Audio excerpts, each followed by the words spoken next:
లూకా సువార్త 16వ అధ్యాయము. మరియు ఆయన తన శిష్యులతో ఇట్లనెను. ఒక ధనవంతుని యొద్ద ఒక గృహ నిర్వాహకుడుండెను.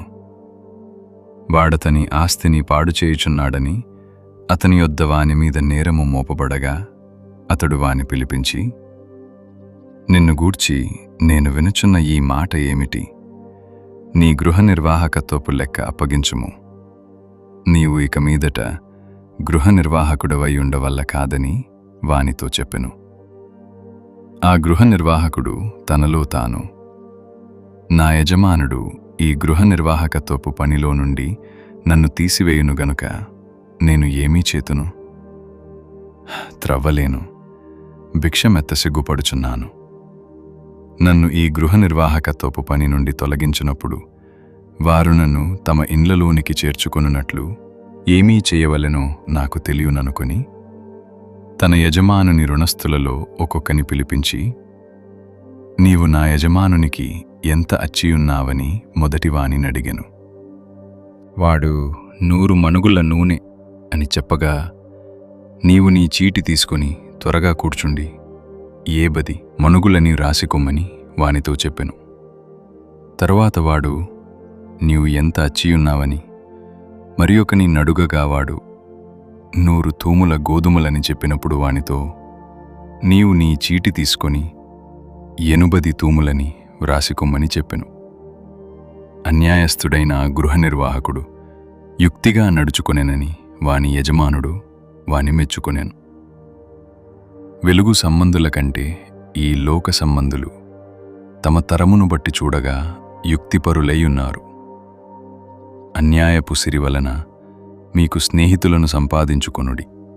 ఎందుకనగా ఆ సిరి మిమ్మును వదిలిపోవునప్పుడు వారు నిత్యమైన నివాసములలో మిమ్మును చేర్చుకొందురని మీతో చెప్పుచున్నాను. మిక్కిలి కొంచెములో నమ్మకముగా ఉండువాడు ఎక్కువలోనూ నమ్మకముగా ఉండును. మిక్కిలి కొంచెములో అన్యాయముగా ఉండువాడు ఎక్కువలోనూ అన్యాయముగా ఉండును. కాబట్టి మీరు అన్యాయపు సిరి విషయములో నమ్మకముగా ఉండని ఎడల సత్యమైన ధనమును ఎవరు మీ వశము చేయును? మీరు పరుల సొమ్ము విషయములో నమ్మకముగా ఉండని ఎడల మీ సొంతమైనది మీకు ఎవడిచ్చును? ఏ సేవకుడును 2 యజమానులను సేవింపలేడు.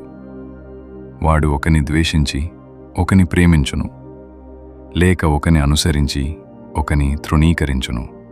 మీరు దేవునిని సిరిని సేవింపలేరు అని చెప్పెను. ధనాపేక్ష గల పరిసయ్యులు ఈ మాటలన్నీయు విని ఆయనను అపహసించుచుండగా ఆయన, మీరు మనుషుల ఎదుట నీతిమంతులని అనిపించుకొనువారు గాని దేవుడు మీ హృదయములను ఎరుగును. మనుషులలో ఘనముగా ఎంచబడినది దేవుని దృష్టికి అసహ్యము. యోహాను కాలము వరకు ధర్మశాస్త్రమును ప్రవక్తలను ఉండిరి. అప్పటి నుండి దేవుని రాజ్య సువార్త ప్రకటింపబడుచున్నది. ప్రతివాడును ఆ రాజ్యములో బలవంతముగా జొరబడుచున్నాడు. ధర్మశాస్త్రములో ఒక పొల్లైన తప్పిపోవుట కంటే ఆకాశమును భూమియు గతించిపోవుట సులభము.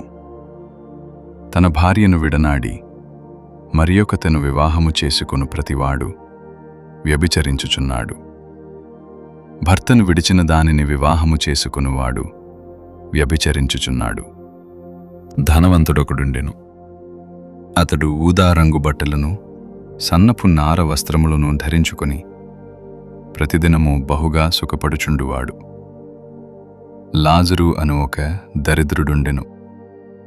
వాడు కురుపులతో నిండినవాడై ధనవంతుని ఇంటివాకిట పడియుండి అతని బల్లమీద నుండి పొడు రొట్టె ముక్కలతో ఆకలి తీర్చుకొనగోరెను.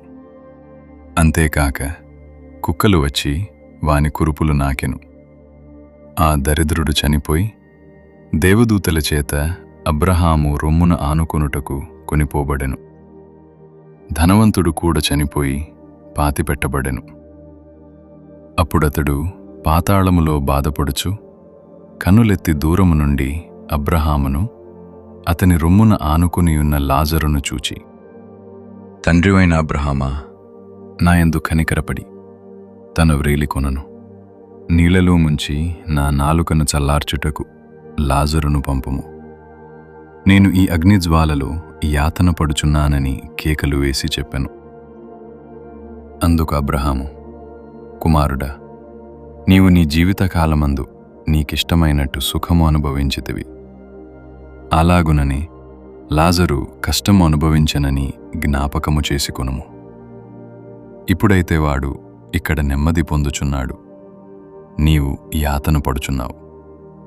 అంతేకాక ఇక్కడ నుండి మీ యొద్దకు దాటగోరువారు దాటి పోజాలకుండునట్లును, అక్కడివారు మా యొద్దకు దాటి రాజాలకుండునట్లును మాకును మీకును మధ్య మహా అగాధముంచబడియున్నదని చెప్పెను. అప్పుడతడు, తండ్రి, అలాగైతే నా 5 సహోదరులున్నారు.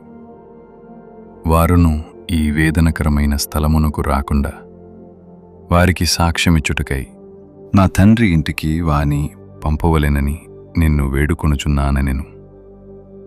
అందుకు అబ్రహాము, వారి యొద్ద మోషేయు ప్రవక్తలును ఉన్నారు, వారి మాటలు వినవలెనని అతనితో చెప్పగా అతడు, తండ్రివైన అబ్రహామా, అలాగు అనవద్దు. మృతులలో నుండి ఒకడు వారి యొద్దకు వెళ్ళిన ఎడల వారు మారు మనసు పొందుదురని చెప్పెను. అందుకతడు, మోషేయు ప్రవక్తలను చెప్పిన మాటలు వారు వినని ఎడల మృతులలో నుండి ఒకడు లేచినను వారు నమ్మరని అతనితో చెప్పెను అనెను.